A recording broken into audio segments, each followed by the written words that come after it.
is either grip it on tube right here or in the handle, right? Excuse me, in the space that's on tube. So it's either a pinch grip or on tube inside. Does that make sense? And all I'm going to do here is drive it through and then push down. As I push down, what's happening to my thoracic spine? It's extending, right? I'm pushing down and it extends.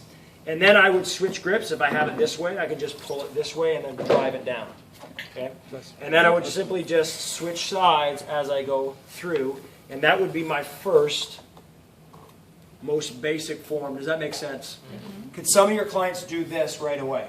Yes. Okay, and they're starting to get some shoulder stability. Why? Because I'm closing the chain. So let's think about what's happening in through scapulothoracic function here.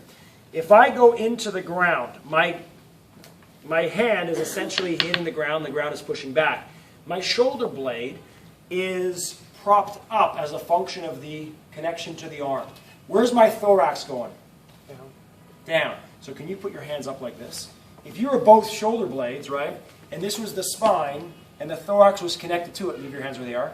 If your hands were in contact to the ground and your shoulder blades stayed where they are, and everything fell down and away, which is a huge exaggeration, okay, what begins to happen to the parascapular muscles? They stretch. They stretch.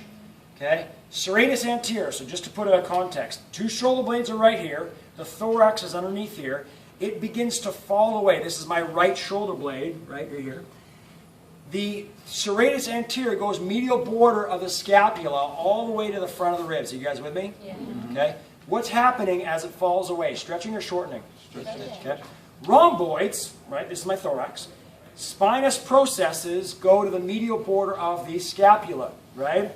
It's falling away. What are these muscles doing? Okay? True or false? The serratus anterior and the rhomboids are synergistic. True when you close the chain. But what are we taught that they do? Serratus anterior does this, right? Rhomboids do this. And we describe those as being what? Antagonistic.